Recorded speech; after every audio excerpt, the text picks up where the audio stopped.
കാവടി NSS കരയോഗം. ഞങ്ങളെ സംബന്ധിച്ചിടത്തോളം 3 ദിവസമാണ് ഷഷ്ടിയുടെ. 2 ദിവസം മുമ്പേ ഞങ്ങളുടെ പരിപാടികളൊക്കെ തുടങ്ങും. 2 ദിവസം മുമ്പ് പാനകപൂജ, അതിൻ്റെ തലേദിവസം ഷഷ്ടിയുടെ തലേദിവസം എതിരേൽപ്പ്, പിന്നെ ഷഷ്ടി ദിവസം എല്ലാ സെറ്റുകളുടെയും മാതിരി ഞങ്ങളുടെ നല്ലൊരു സെറ്റ് എല്ലാ വർഷവും ഉണ്ടാകുന്ന മാതിരി ഇത്തവണയുണ്ട്. ഇത്തവണ എല്ലാ വർഷത്തേക്കാളും ഉപരിയായിട്ട് കാവിൽ NSS കരയോഗം ഒരു പ്രത്യേക പരിപാടി, ഹരിപ്പാട് ഭാവന എന്നൊരു ടീം, അവരുടെ നല്ലൊരു പരിപാടി, അതായത് 25-30 കലാകാരന്മാർ വിവിധ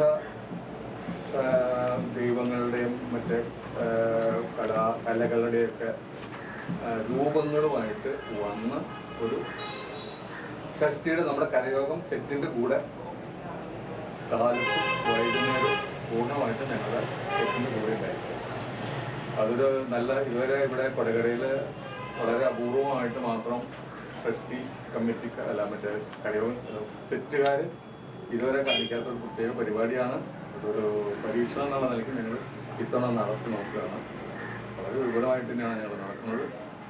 ഇന്ന് രാവിലെ കൊടിയേറി എല്ലാ വൃശ്ചിക 1-ാം തീയതിയാണ് ഞങ്ങളുടെ ഷഷ്ടി കൊടി ഊന്നിലാർക്കാവ് ക്ഷേത്ര സന്നിധിയിൽ കൊടി ഞങ്ങളുണ്ടാവും പെർമനൻ്റായിട്ട്. അതായത് കൊടിയേറി പിന്നെ ഈ ഷഷ്ടി മഹോത്സവത്തിനെ പറ്റി പറയുകയാണെങ്കിൽ ഇത് വളരെ വിപുലമായ തോതിൽ നമ്മുടെ കേരള ഉത്സവങ്ങളിൽ വെച്ചിട്ട് ഏറ്റവും വലിയ ഒരു മഹോത്സവമായിട്ടാണ് ഞങ്ങൾക്ക് കണക്കാക്കപ്പെടുന്നത്. ഇവിടെയുള്ള ഏറെക്കുറെ തൃശ്ശൂർ പൂരം കഴിഞ്ഞാൽ അടുത്ത മഹോത്സവം കൊടകര ഷഷ്ടി മഹോത്സവമാണെന്നാണ് മിക്ക എല്ലാവരും അറിയുന്നതും പറയുന്നതും എല്ലാം അത് തന്നെയാണ്. അതുപോലെ തന്നെ വളരെ അച്ചടക്കത്തോടു കൂടിയും നമ്മൾ ഈ ആഘോഷം വളരെ ഭംഗിയായിട്ട് നടത്തുന്നു.